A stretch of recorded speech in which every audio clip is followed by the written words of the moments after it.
If you're in business or you're in the diaspora, well, you too are considered for diaspora Kenyans. Up to 80% will be offered to you. Now, the thing that is a clincher is there are no hidden charges. If you prepay, if you ensure that you pay in advance or you pay early, there are no charges and there are no penalties. You know, some of these things seem strange, and indeed they should, because maybe you've never experienced it. So why don't you take that first step? There you go. Take the first step and do it. Yes. Okay, looking into conversations with our guests this hour. This hour we're joined by the Principal Secretary in the State Department for Livestock Development. Jonathan Mweke is here with us this morning. Good morning. Good morning. Karibu sana. Asante. Nice to be back. Good to have you after a while. Yes. And now wearing a different hat. And but of course, we're going to look into some of those issues, and it's a big ticket item here that we'll be talking about. But first, even before we get into that, I want to do two things. Number one, Mark wants to tell you about a program that's helping hundreds of thousands of people who are lacking in the talent or skill, not talent, in the skill pool, and something that's being done with them to help them through. Yes, that's KCB's 2G Ajiri program, which is reaching out to young people below the age of 35 in their thousands, because they have trained 35,000 so far and created 155,000 jobs. Now, this is very critical, and we keep talking on this show about the ability of Kenyans to create their own jobs and create value in the economy. And if you're a young person listening to this, listen, KCB will train you on your skills, give you certification, so that when you go to do someone's plumbing, you don't just put a sign on a tree and say plumber. No, you're able to brand yourself, you're able to go there like a professional. They'll even teach you how to dress to impress. They'll teach you how to brand yourself. They'll teach you how to keep your books. They will teach you how to run a proper business, so that you move from just struggling and hustling every day to being able to be an employer and a businessman of repute. If this is your desire, just go to kcbgroup.com/foundation and apply for your dream opportunity to be an employer of yourself and others. Sawa. Ama namna gani? I mean, it's great stuff happening, isn't it, PS? Yeah. And so now, of course, we welcome you again. CT will let you know what today's proverb is. You tell us what you think about that and how you would, how you'd resonate with that. Okay. Well, our proverbs for the whole of this week come from the Gambia. The Republic of the Gambia. Why it's the Gambia, I don't know, because it's not the Kenya, it's not the Tanzania, the Burundi. The United, not the France. Sorry, the United Arab Emirates. Yes. That one, it's there. But this is where Dubai is, isn't it? Yes. Okay, very good. I just need to confirm. Sometimes I think Dubai is a country. It is mentioned so often. In my mind, I'm thinking there's a country called Dubai. Yeah, you think you need a different visa for Dubai and Abu Dhabi. And Sharjah. Actually, that happens. All right, anyway, this is the proverb. The disobedient fowl obeys in a bowl of soup. It's an agricultural proverb.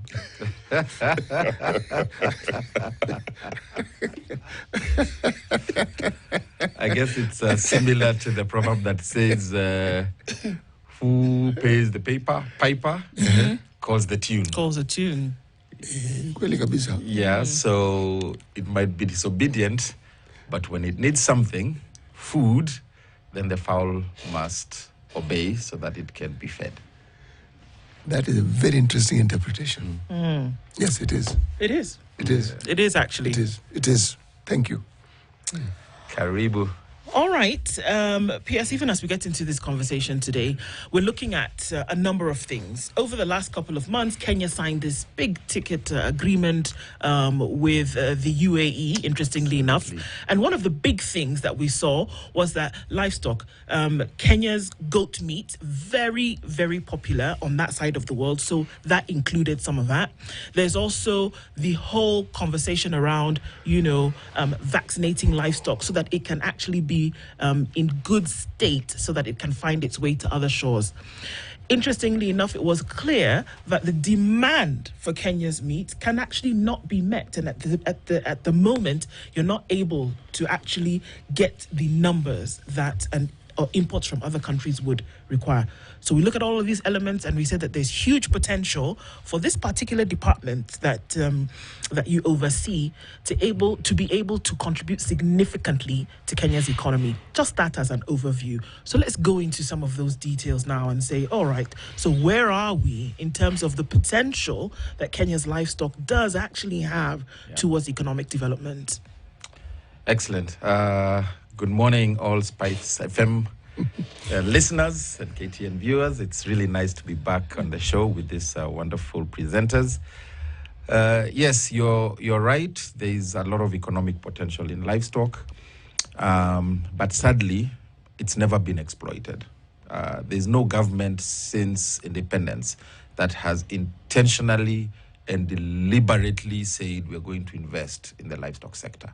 It's always just happened. There are pastoralists out there who are running around with cows, goats, sheep, camels, and they sell and they make some money. Others don't make some money, but there's never really been a very strategic, intentional push to invest in the livestock sector and to invest in livestock keepers. So we all know we're in an economic transformation agenda. President Ruto's government is founded on economic transformation. What does that mean? It means that, one, the entire manifesto and most of the government programs, if not all of them, are geared towards three things. Number one, how do you put more money in the pockets of the citizens? And that's very clearly measurable. If you had 2 shillings, will you say now you have 3 shillings? It's very, very clear and simple. Number two is job creation, like we've just been speaking about with Mark. Do more Kenyans have jobs in this administration than they did in the previous administrations? Are we employing more Kenyans? Are more jobs being created? And number three is around healthcare. You know, if we are not healthy as a population, then we can't produce. And for us to get any sort of economic development or to transform our country economically, put more money in our pockets, create jobs, people must be healthy. So we came up with the universal healthcare program that I think 4 other governments have come up with, but have never seen it to success because it's a serious paradigm shift. And it's a difficult decision to make when it comes to people's health.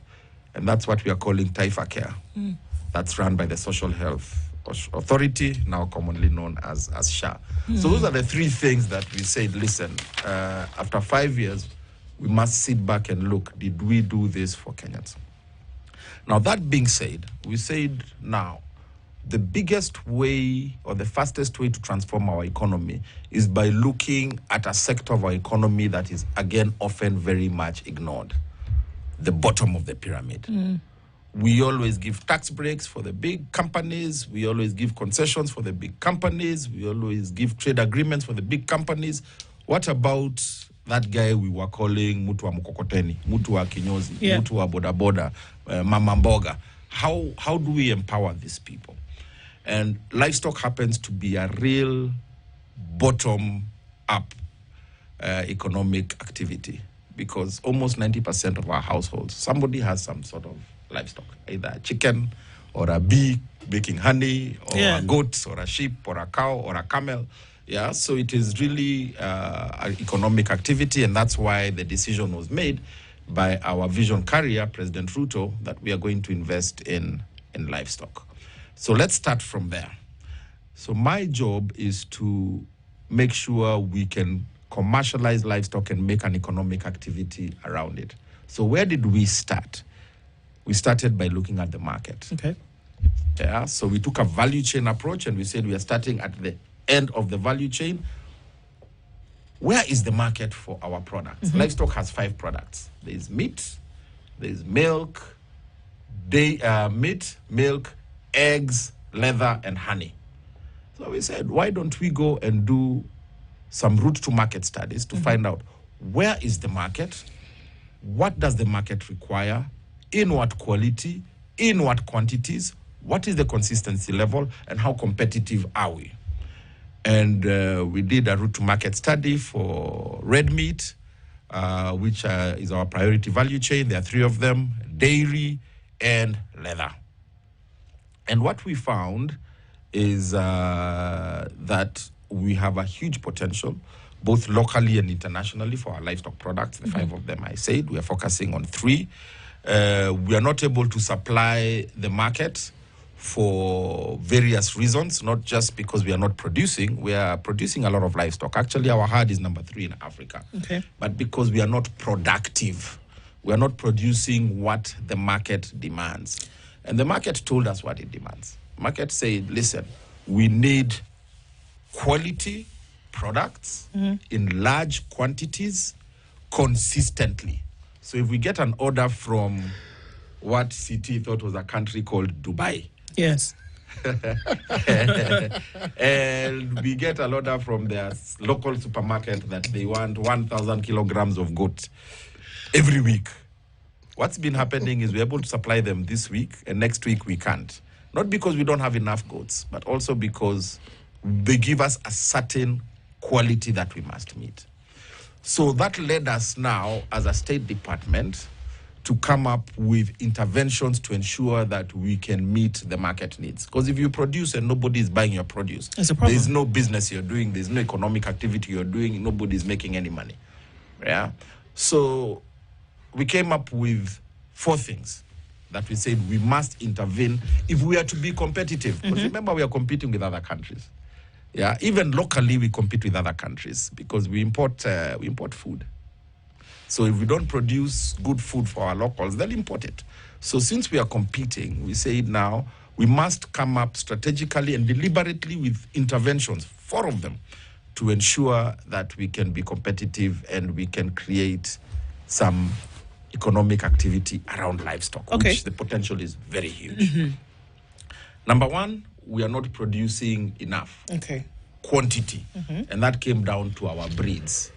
We've not done breed improvement. Our breeds are inferior. So that means the normal cow that should be able to produce 15, 20 liters of milk per day is only producing 5. Because we have done crossbreeding and many other things that has made that productivity come very low. Yeah. So instead of telling somebody to produce 20 liters, you need 4 cows. Now we are saying this 1 cow can produce for you 20 liters if you have a good breed. So we have a national breeding program that is ongoing where we are improving breeds both in cattle and in goat. Number 2 is around animal feed. While we are producing inefficiently because our cost of feed, which is almost 60 to 70% of the cost of production, is too high. So we have an intervention on what is it we are going to do to bring the feed down. That's why we are telling the private sector, listen, we're going to give you large tracts of government land that's sitting idle for you to grow pasture. That's why we are moving from low protein or low nutritious pasture such as boma rods and your normal hay to high grasses, protein grasses like alfalfa, like June cow grass from China, to be able to make sure that your 1 kilogram of grass has 10 times the value as your normal maize stock. Yeah, those are the innovations we are doing in the feed area. Okay. The 3rd one is disease control.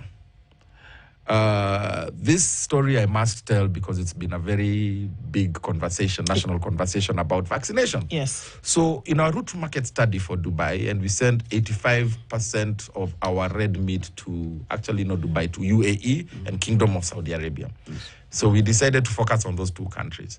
And we went to the supermarkets and we looked at the prices. And we were shown 1 kilogram of goat meat from Pakistan is going for $12 a kilo. Which is about 1,500 shillings. 1,600 shillings. 1 kilogram of goat meat from Kenya is going for $9 a kilo. And we asked, why the difference? Our quality, our taste is even better. Why is Pakistani goat more expensive? And the answer from the supermarket, the normal retail, hata sio mdosi wa huko, is we are not sure about your disease control. You don't come here with any vaccination certificates, so you don't get a premium for your meat. So we came back and we thought, this is $3 a kilo we are losing. A goat carcass, typically for the ones that go to the UAE, because they like the smaller ones, is 10 kilos. So we are losing $30 a goat, which is about 4,000 shillings. Yep. A goat, because we are not vaccinating. Now, CT, do you know how much vaccination for a goat costs? No idea. 50 shillings. 50 bob. So because we are not spending 50 shillings to vaccinate our goat, and you vaccinate the goat with PPR once a lifetime, we are losing 4,000 shillings. Sorry, PS, I have to clarify. The reason that it's being given as to why there's no uptake is because they've not been vaccinated? Correct, because we cannot... And this is what they have said. Correct. That if you do not... Because usually if they have been vaccinated, you have the little tag proof that this is Yes, and a vaccinated certificate, animal a vaccination plus a certificate. certificate. Yes. So the off-takers, or the uptakers rather, would Yes. say, well, Kenya, we are not able to uptake this number because we can't see the vaccination certificate. Yes. Actually, and it's not vaccination really about the certificates. vaccinating It certificate. is disease control. It's about disease control. So- you vaccinate to prevent disease. Yes. So for them to be sure that the meat you're bringing is not sick, where's your vaccination? Why just is like it- when you're going to South Africa or India, they ask you for a yellow fever Sure. vaccination. To prove that they you- don't ask you to prove from your doctor that you don't have yellow fever. Okay. They ask you for a vaccination. But then the question is, Yes. why would there be so many animals leaving the country after having not gone through that, if it is known that is what is needed on the other side? Or did we not get to that state yet? When we got to that state, all that happens is you are ranked lower quality. I get it, all so right. you know they grade. So they say this one has not been vaccinated. So we are not saying it is sick, because when our meat leaves here, it's inspected at the airport by the Directorate of Veterinary Services, which is another state department for Yes. livestock. Yes. So we vaccinate, we inspect all meat that's been exported at the point of export to make sure that it is not sick. But on the other side, because we cannot prove we have vaccinated our animals, so you are graded as a lower quality, hence you get less money. Well, PS, I'm still puzzled. Yes. If the inspectorate or the Directorate of Veterinary Services Yes. inspects, Yes. it means they understand that the animal whose carcass is being exported was probably vaccinated, so it is safe. Why can't they issue a certification? Because you don't know if it was vaccinated. You issue a certification at the point of vaccination. And CT, we are only vaccinating 10% of our livestock. Just a quick question, Bona PS. Yes. A lot of the farmers that export are not your typical villager, right? I know there are some big farmers.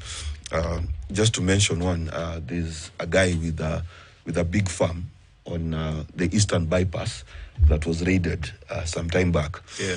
And he exports quite a bit. Yes. So I am aware that the large farmers, the reason they do that is they go through the whole process Yes. of actually identifying the animal from birth all the way to slaughter. Yes.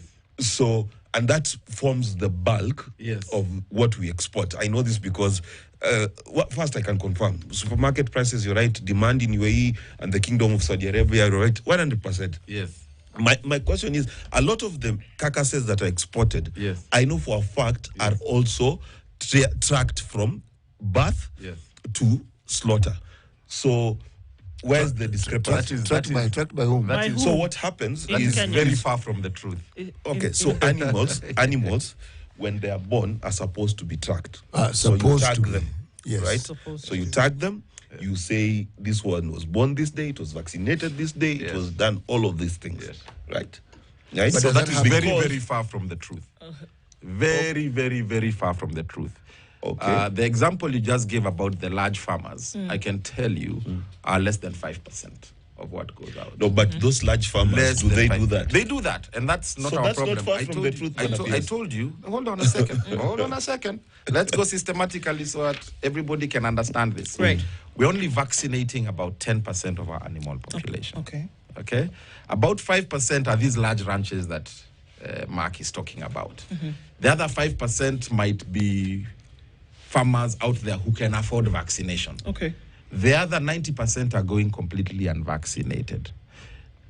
Just to put it into context, we probably send out 3,000 or 4,000 goats a day A day. To where? to everywhere: Iran, Bahrain, Kuwait, Saudi Arabia. But mostly the Gulf is where it's going. Mostly the Gulf. Okay. We don't meet the standard for Europe. Okay. That's another thing that we are trying to get to, because, again, of disease control. So we don't send to Europe, to America, to China, which are very big markets. So we do mainly to the Middle East. So the farmer that Mark probably talked about has 2,000 goats. Okay. And if he has 2,000 goats, that means he'll only be able to export maybe in a cycle 20%. Okay. So maybe 400 of them. Yes. A cycle is 9 months, so which means he's only maybe able to export in a month 30, 40 of them. Yeah. Yeah. So you're talking about this farmer who's doing 40 a month, which is probably 2 a day or 1 a day, against Kenyans, the other Kenyans, who are doing 4,000 a day. What's it's the completely different? negligible. So what's My the question- You can't say for a fact that the big farmers are the ones that are doing majority of the My export. question, Completely Bwana PS, Yes. was not about the big farmer. My question was Yes. that these farmers, Yes. there are some Kenyan farmers who meet standard. Very, No, very, no, it's okay. very few. Oh. And why we are doing I this is bet- so that we can increase the number of farmers who meet those standards. I beg you listen to my question. Yes. Those farmers who do meet that standard Yes. of vaccination, Yes. who do have certificates, Yes. are they getting the right price? Correct, they are. Okay, that's what I'm They are. asking. What's They're the- getting the right price. What's the percentage Yes. of these farmers Yes. who are actually following through to meet the standard? Less than- whose meat now, Yes. for example, or whose livestock produce is actually going out? Less than 5%. Like, okay. Less So than now, 5%. if we look at what standardization needs, because it's clear, Yes. the market is there. Yes. They are saying bring. Yes. Kenya has the potential, Correct. right? So those Correct. elements already there. Yes. And you mentioned, you said it thrice already, that we don't produce enough to the quality of standard that is required. Correct. So my question is why, and what can be done to get there? Because it seems as though there's a collection, right? There's this farmer here, there's this farmer here, so collecting from everywhere. So What needs to be done? There's 4 things I'd already spoken about. The first 3. One was breed improvement Yeah. for all these farmers. It has to be a nationwide deliberate access. The other one is animal feed, to make sure that we can be able to lower the cost of production and also increase productivity. The third one was disease control. If we don't vaccinate, even if we have the animals, we are not going to be able to sell them. Okay. And the fourth one is what Mark spoke about, traceability. The world now over is beginning to say that if we cannot tell where this animal came from, we are not going to buy it. So we've gotten now a system called Animal Identification and Traceability. ANITRAC, it's at the tail end of development. We will begin testing it next week. So this is If the we thing, do yeah. those 4 things, we will be able to triple the amount of money we make from our livestock sector.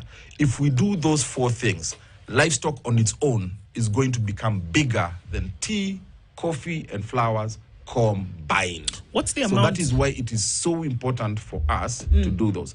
As I conclude with this, we realize as government that why we are not doing these things is not because our farmers don't know they need to be done. It's because, again, 80% of our production system in both crops and livestock is smallholder. So 80% of our livestock farmers have 3 goats or 5 goats, and some of them sometimes cannot afford to do these things. So the government has come back and have said, that's why I say this government is the first government that is now really looking into the livestock sector. The president has come and said, listen, we have given crops a subsidy for fertilizer. We've given crops a subsidy for coffee to ensure we pay their debts. We've paid debts for sugar. We've paid debts for tea. What have we done for the livestock keepers? So we said we're going to give them a subsidy also. And the subsidy we are doing is vaccination. Let's do a national mass vaccination at government's cost for the first year as a subsidy to the livestock farmers. Let's give them the genetics they need to improve their breeds as a subsidy for the livestock farmers. We are now looking at subsidizing even the animal feed producers so they can bring down the price especially chicken and feed food, which is extremely high, again, to give a subsidy for the people who grow that. Currently, and what then you will what see is the productivity that percentage comes up. of our exports and contribution to GDP that livestock currently occupies? What percentage? We are probably exporting about 80 billion shillings. GDP now is what, maybe 11, 12 trillion shillings. So it's very, very, very negligible. But we will be able to get to, and most of it is dairy, by the way. But we should be able, with these interventions, we should be able to surpass many crops. Okay. Beyond vaccination, Yes. we have drought in this country. Yes. And the place in the country which has the largest number of livestock Yes. are prone to this particular drought. Yes. What, in addition to the vaccination, is the government doing to Yes. ensure that when drought comes along, because it will, Yes. it doesn't deplete the Yes. livestock resource as it has done in previous years? Yes. So we are doing three things for drought, and we are calling it resilience. Number one, which is ongoing, and we have surpassed our targets by more than 50%, is livestock insurance. By now, we should have been able to insure 125,000 herds of cattle. We are, I think, at 180,000. How the insurance program works is you're not insuring the livestock in case of death. You're insuring the livestock so that when the drought comes, you can give a payout to the insured to go and look for feed. Okay. So that's the first one. The second intervention is around feedlots. So we are now saying, why don't we get feedlots as fattening centers and off-takers for livestock at the community level? Okay. We've started with 3 that are complete and just about to be operationalized. One in Chemogoch in Baringo, one in Hadado Wajir, and one in Meru in Tigania West. How these feedlots work is you will have all these herds of livestock in the villages, and when drought hits, then they will come and bring the animals to the feedlot. The animals will be weighed. If the animal weighs, for context, 100 kgs, we will pay them money from the feedlot, that 100 kgs.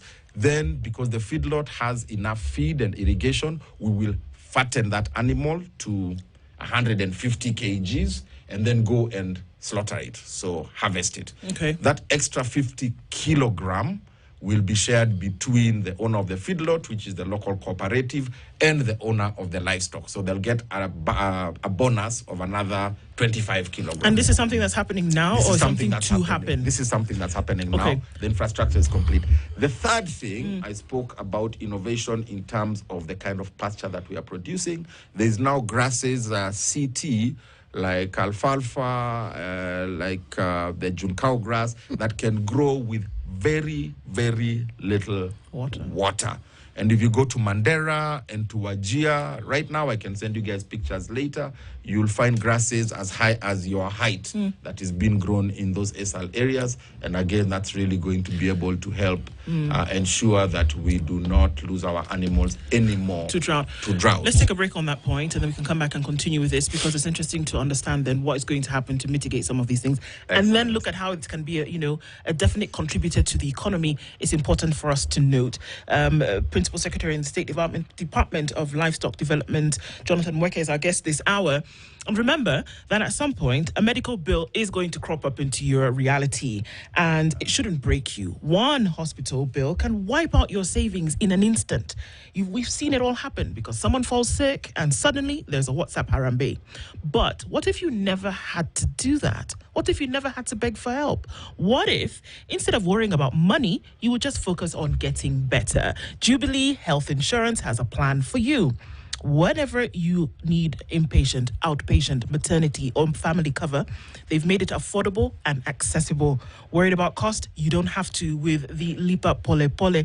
You'll get full coverage immediately and pay in installments. It's easy, it's manageable for as little as 200 shillings a month, and you have access to telemedicine, you have access to free drug delivery and hospital navigation support. All you need to do is send the word health to 40643. That's 40643, or call 0709 949 000. Jubilee Health. Be ready with Jubilee Health Insurance. Away from Uhuru Gardens, and it's going to take you through towards Aerodrome this morning. As you come off of the Thika Superhighway, we have equally as much traffic here. It's coming in all the way from the Ruai interchange, and it's going to go all the way through Kasarani Garden City and then through to Survey.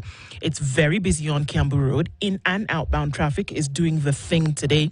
Limuru Road also extremely busy, and you'll see a lot of traffic coming off of Gong Road and Waiaki Way as well. Not much more to say than keep your wits about, because you're going to need them this morning.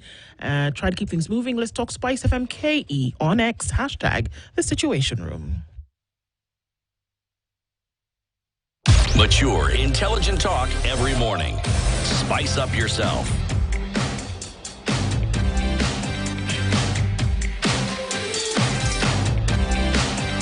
Mornings done right.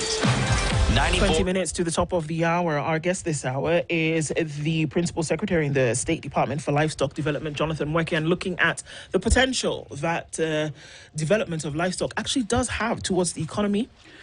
Yeah, Bonapius, the reason I asked you about the big farmer and what he's getting was so that the audience that's listening can believe that you can actually get a better price.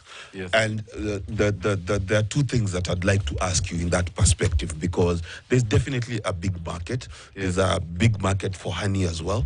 And some time back, in fact, the government was in the process of making a center for testing our honey because we had not standardized our honey. Now, going back to the animal production bit, Kenya has one of the biggest herds of cattle and sheep in Africa. I think it's the third largest, except that it is now smallholder. Now, there is the question of, one, how do we ensure the quality of our hides? Because that's one market that we've not explored, to make sure that farmers get the hide correctly. Number two, give us a bit more detail for the smallholder farmer. How is he going to get his certification? Where is he going to get it?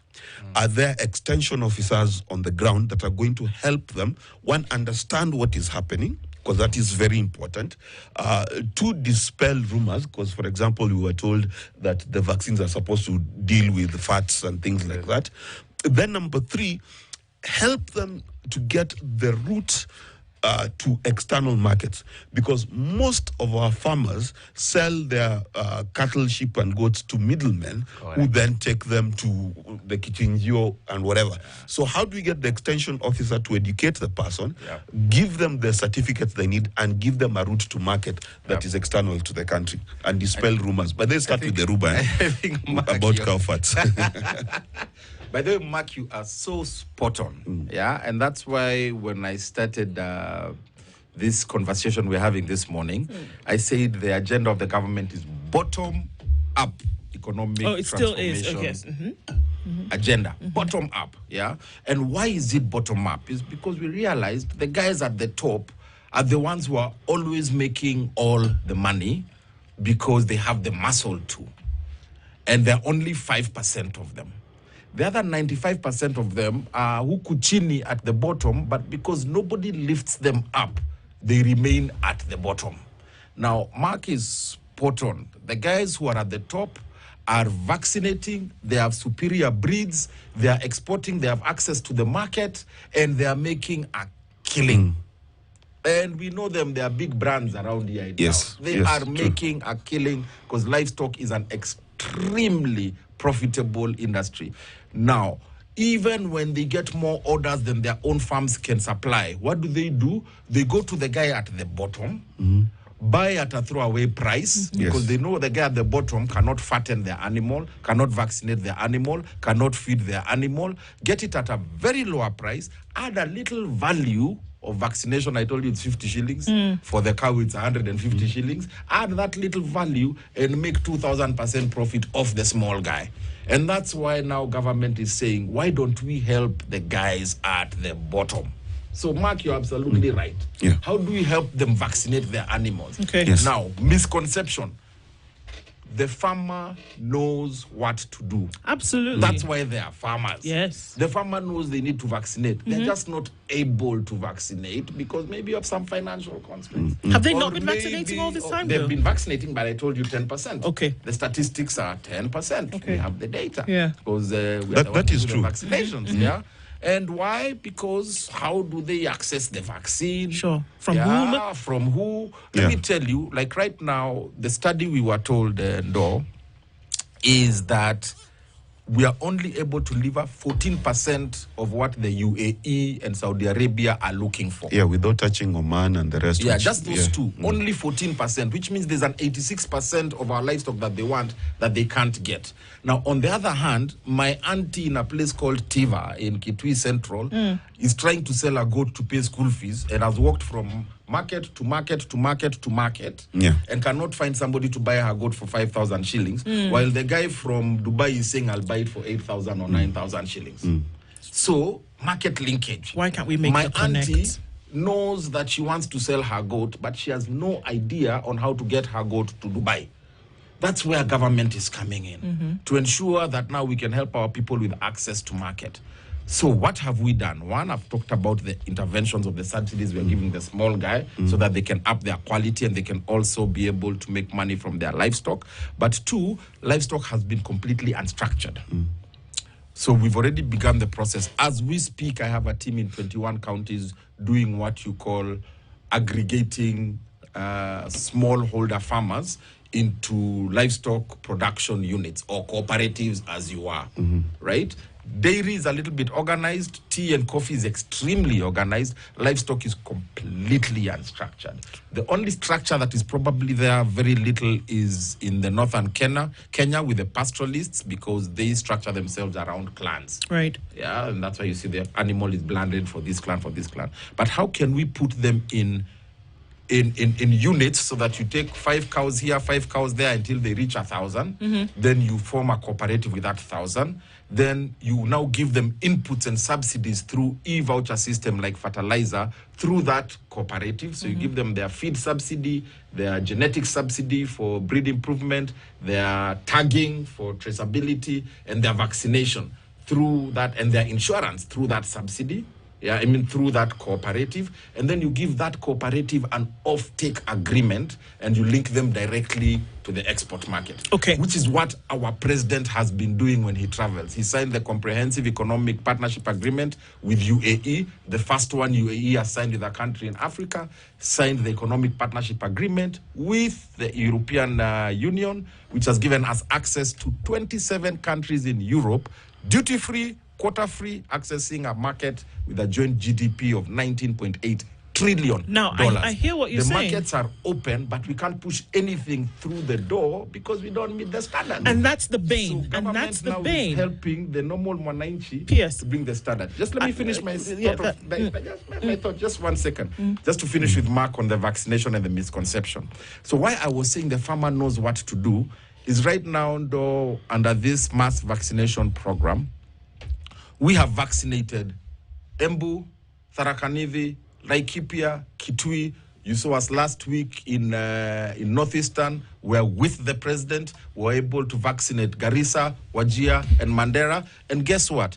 We did not go look for those animals. The farmers heard that at this market, the government is doing a mass national vaccination program. They brought their animals voluntarily, which means they know they need it. They know what to do. They just did not have the means to do it. And now the government, through a subsidy, has given them the means to do it. So you will see a huge talk of whatever. So this whole rumor that the farmers don't want this, the farmers don't understand this is just talk amongst naysayers who are very adverse to change. P.S., I think it's necessary to look at the 4 issues that you mentioned as a whole. Yes. Because sadly and unfortunately, the only thing that came out from those 4 things was the vaccination aspect of it. Yeah.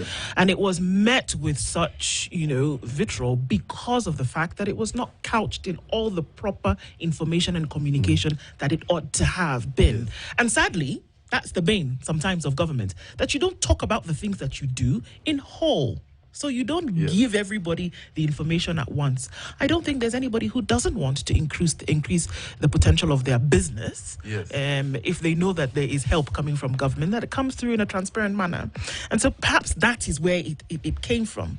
The frameworks that you talk about also are the bane. I mean, look at trade agreements that we've made in Africa. Look at trade agreements, huge ones, but have borne no result because of the fact that the implementation matrix always has a problem. And so here we are asking the agreement with the UAE, the agreement for the 27 for Europe, the one that's going on with America right now. What is the guarantee that back at home, you can sit in the boardrooms in New York or Brussels or wherever, or Dubai or Sharjah, but what is the guarantee that back home, everything that is needed to be done, information that's needed to be shared, will actually happen, so that it just doesn't become a framework or a skeleton with no meat? No pun intended. So, and these are actually, I'm really enjoying this conversation. You've mentioned that we have done all these trade agreements. We've had the AGOA trade agreement with America for the last 10 years. The only probably thing we've taken advantage of is maybe 10-15% of it, mainly the textiles at the EPZ that employs 30,000 people, and all of it goes export, and there's even a question about how much we gain as a country apart from the direct job employment. Yeah, and we've done all these things the same way since 1963. Since independence, Mark, we've done them the same way. True. And why this government is getting so much heat, and also we have such a trust deficit, is because President Ruto has decided he's going to make the decisions to change this country. And the things that we've not been going to be able to do, we're going to do them. And that change is what is causing uncertainty. Because people are like, hold on, let me tell you. People are like, why are we starting mass vaccination now? Why haven't we done it since 1963? Simple, because we have never focused on ensuring we're empowering our farmers. Now we have decided we are going to empower our farmers. And what do we need to do to empower our farmers? To get market and put money in their pockets? Vaccinate. The housing program. We have slums in Kibera, in Kawangware, in everywhere there are slums. So the president comes and says, listen, I want there to be no slum in this country in 10 years. We're going to build affordable housing. And People ask you to like, pay for it. It can't happen. It can never happen. It's not possible. So it's the change that people are not whatevering about. Let me just finish. It's not the change. Let me finish my thought. Because we've done such transformation stuff. Yeah, like right now I had the conversation about the buffalo.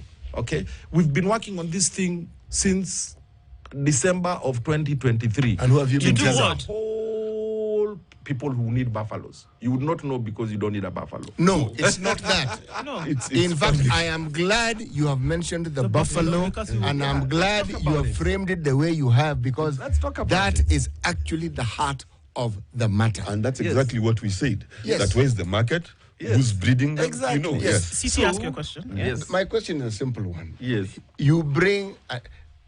Mutai Kagwe tells us there are buffaloes. God knows what is going to happen to the buffaloes. Yes. The president does the same thing about vaccination. Yes. What you've done today is what should have been done. Exactly. Yes. You pronounce it, the president has said, then there is information across board in the same manner as you have. Yes. So we know, these are the details of what the president meant. Yes. Most times, there's a pronouncement vacuum. So we fill in the vacuum. These so-called naysayers that you say, that's what happens. That's good feedback. Something is said, and there's nothing from the respective departments and ministries to back it up with details. So and the thing goes like wildfire. So the public sits back and says, what exactly? There was the issue of vetting. Yes. We've always vetted. Always. Correct. And everybody is vetted. Northeastern Kenya were vetted more than others. The president says, I'm removing the vetting. The respective departments come in and say, this is what vetting means, and this is what the president was talking about. Nothing is said, we fill in the blanks. And then we are called the naysayers. And there's a vacuum, but a PS. I think that's good feedback that we'll take back to the ranks of government. But you see also something like the vetting. I was in one of my social groups the other day trying to tell people, listen, Why is it that a Kenyan who's seated somewhere in Kitui can get an ID, and a Kenyan is seated in Garissa cannot get an ID? Why? And it's always happened since independence. So when the president now finally says the guy in Garissa and Mandera and Wajir is just as Kenyan as the guy who's seated in Meru or Murang'a or Embu, and they should be treated the same way, the country is in uproar. And they start saying that we're going to give people from Somalia IDs. Who said we're giving people from Somalia the guy IDs? from your backyard in Kitui will also be asked to bring his parents' information. Everybody is asked. Yes. But one is vetted more. Precisely. Now, all I'm saying is, imagine that little bit of information. Just saying, this is what happens. Yes. And this is now what is going to happen. Yes. And those extra things that you hear of will not happen. But you will still have to do this and this like everybody else. If we can just reroute this just a little bit, because we're running out of time. If we can just reroute this just a little bit. First of all, PS, the audience is insisting that you call me Ndu. Yes. So door is a bucket. Yeah. And I am. No. Me that door thing made me happy. It made you happy. I've sent you the emoji. That's how I shall save you from now. The thing is, I will practice that the issue of sure, it's not a problem. The issue of communication around an economic element that involves Kenyans, because this livestock is not being got from Mars. There are people who are breeding them. There are people who want to be part of the spectrum, the people who want to be part of the cycle. So sharing the information with them wholesome then becomes vital. Now, when we talk about implementation moving forward, how will you be sure or guarantee that the folks who are breeding the cattle, the folks who are vaccinating with information are breeding the buffalo if it makes its way to the shores, or as people have said, maybe it's already here and we don't know. Anyway, if they are not involved in these processes, how will you guarantee? I think they are. There's stakeholder engagement, and there's mass communication or public relations. I think government mainly focuses a lot maybe on stakeholder engagement. For example, let me just speak about the buffalo for a few seconds. This is, if you read the Gazette notice, this is the domesticated water buffalo. Now, I've seen some Kenyans talk about, now we're going to go into the national park and poach our buffaloes. You know, that's a wild animal. All right, there's a difference between a wild animal and a domesticated animal. A domesticated animal is the one that you keep at home for domestic use. Why did we do that? Again, like we are saying, we are focusing on productivity. We are pushing the envelope. So we went to India, who are the biggest producers of quality dairy in the world by far. We do about 5.4 billion liters a year. India does now, they are pushing almost 300 billion liters a year. Yeah, and we went to form a partnership with them because when President Ruto went to meet Prime Minister Modi in December last year, and they spoke about the dairy sector. And since India has been the most successful in the world in the dairy sector, the Prime Minister told the President, if you can bring your team, we can partner and we can help you guys transform your dairy industry. So 2 weeks later, the President sent myself and a team from livestock and from his economic transformation team, and we went and spent 2 weeks in India with the Indians, and we learned a few things about the domesticated water buffalo. They keep them at home just like they keep cows. Their butter fat or their nutrition value from their milk is 3 times as much as a cow. So the cow will give you about 3% butterfat content. The domesticated water buffalo, which is a cousin to the cow, will give you about 9. Yeah, what does that do? It enables you to make high value dairy items like cheese, ice cream, chocolate, ghee, butter. Do you see? Much better. You see? Right? How do you see how wonderful this is? And I'm sorry because our time is actually running out. Yes, But do two you more see- seconds. Yes, Just 2 2 more seconds. I'll seconds. give you Because we that. done Yeah. 3 things about them. So one was about the dairy, and it was very huge. So for us to do value addition and get into the manufacturing sector, which we want to bring from 7.5% of GDP to 15, then we thought, let's not just get white water milk from our cows. Why can't we get cheese, mozzarella cheese, and all of that for our pizzas and everything? Number 2, we learned about their meat. The meat is very lean with half the cholesterol of cow meat. Number 3, we learned about leather. He asked about leather mark. Yeah, they are hardy. They have very good leather because their leather is thick and of high quality. They are much bigger than your normal cow, almost twice as big. So you're able to get much more market for a bigger hide for your leather production and high quality. And then the cost of production is half of a cow because they eat very low quality feed, but they translate that very low quality feed into very high quality products, milk, meat, and leather. So they are very low maintenance. So we came and we wondered, what do we need to do to bring this buffalo that has helped India transform their dairy sector into And bring it to Kenya? And then we looked at our law, and the Meat Control Act allows the cabinet secretary to gazette an animal as a food animal, which means you can now get its meat and its milk. I hear you on that, and I'm sorry, our time has come to an end. We met with stakeholders. We went to the AG. And the thing is that so this things were done information, properly. I hear you, and this information having been shared earlier would have stopped speculation, and I hope that's something we can go away with today. Okay. Jonathan Mweke is the Principal Secretary in the State Department for Livestock Development, has been our guest this hour. Asante sana for being here. Thank you now very 2 much. minutes after Very, 8. very nice conversation. Love is in the little things.